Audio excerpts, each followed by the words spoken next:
Donald Trump ने Iran पर कहर ढाने के लिए, उस युद्ध में हराकर उसके हौसलों को चकनाचूर करने के लिए दुनिया के सबसे खतरनाक बैटलशिप कही जाने वाली यूएसएस जेराल्ड फोर्ड को मिडिल ईस्ट में तैनात किया था। लेकिन यूएसएस जेराल्ड फोर्ड पर तैनात अमेरिकी सेना के सूरमाओं के पसीने छूटने लगे हैं। ईरान पर हमले से पहले उसके हौसले चकनाचूर दिखाई दे रहे हैं। अपनी दुर्दशा पर वे आंसू बहा रहे हैं और डोनाल्ड ट्रंप प्रशासन से मिन्नतें कर रहे हैं कि उन पर रहम किया जाए और वापस बुला लिया जाए। ईरान से संभावित युद्ध के खतरों के बीच यूएस मिलिट्री के ऐसे हालात बहुत कुछ बयां कर रहे हैं। यह सुनकर आपको ताज्जुब हो सकता है, लेकिन जो सच्चाइयां उजागर हुई हैं उसे लेकर दुनिया के कई डिफेंस एक्सपर्ट्स ईरान के सामने अमेरिकी सेना की कमजोरी मान रहे हैं, क्योंकि बाहुबल में अमेरिका बेशक मजबूत है, लेकिन जंग हमेशा हौसलों से जीती जाती रही है। जो इस समय मिडिल ईस्ट में यूएसएस जेराल्ड फोर्ड पर तैनात अमेरिकी सेना में दिखाई नहीं दे रही है। डोनाल्ड ट्रंप प्रशासन ने अपने सबसे खतरनाक aircraft carrier USS Gerald Ford को मिडिल ईस्ट में इसलिए तैनात किया था ताकि वो ईरान को डरा सके, उसे हमले का डर दिखाकर अपने दबाव में ले सके। लेकिन यहां पासा पलटता हुआ नजर आ रहा है।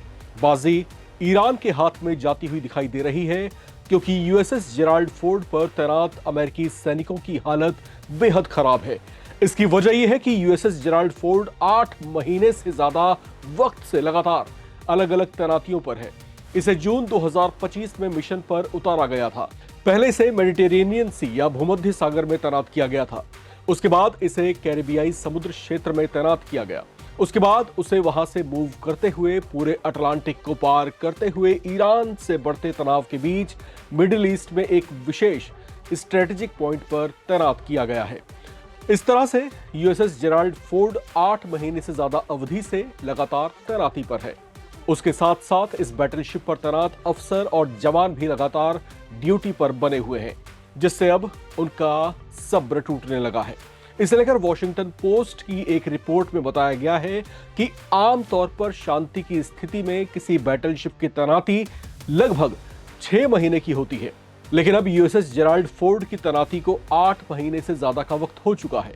इतना ही नहीं, चर्चा यह भी है कि इसका डेपुटेशन पीरियड बढ़ाकर 11 महीने तक भी हो सकता है।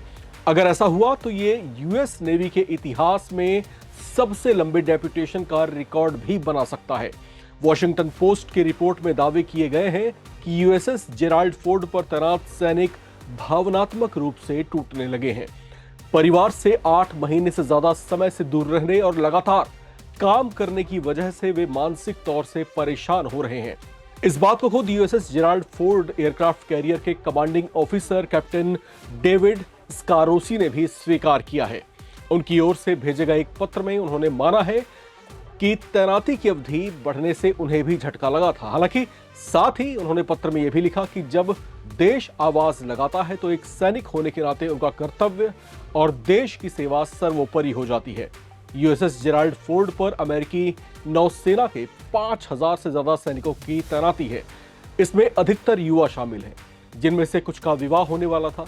कुछ का विवाह शिप पर रवाना होने से कुछ दिन पहले हुआ था। कुछ के बच्चे बहुत छोटे छोटे हैं तो कुछ अपने परिवार से मिलने के लिए तड़प रहे हैं।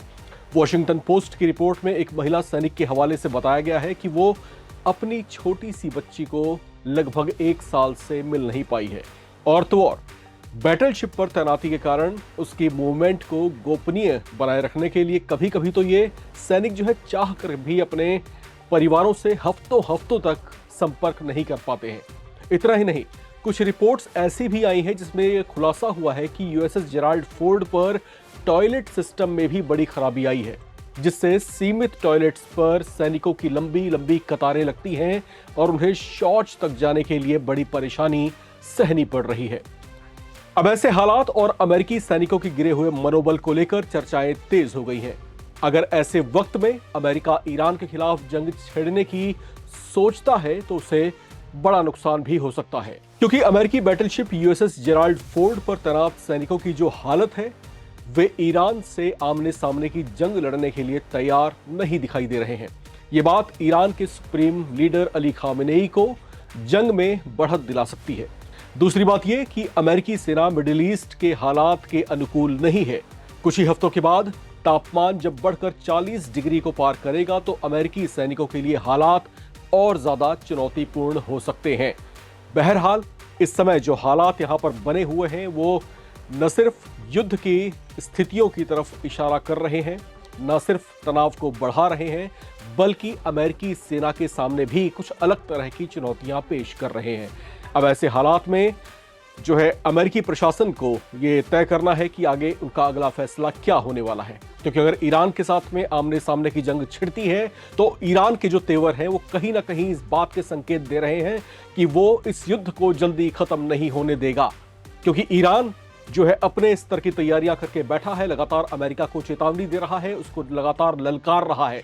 उसके पीछे कुछ ठोस वजहें हो सकती हैं। उसके पास अपना जो युद्धक जखीरा है वो कहीं ना कहीं विध्वंस मचाने के लिए उसके पास एक बड़ा स्टॉक है, इस बात के भी संकेत दे रहा है। क्या अमेरिका को इन तमाम पहलुओं पर विचार नहीं करना चाहिए? वो कर रहे होंगे, जाहिर सी बात है, लेकिन ऐसे संजीदा वक्त में फैसला क्या लिया जाता है उस पर दुनिया की निगाहें टिकी हुई हैं। बहरहाल इस पूरे गतिरोध को लेकर आप क्या सोचते हैं, लिखकर कमेंट बॉक्स में जरूर शेयर करें। देखते रहें नवभारत टाइम्स।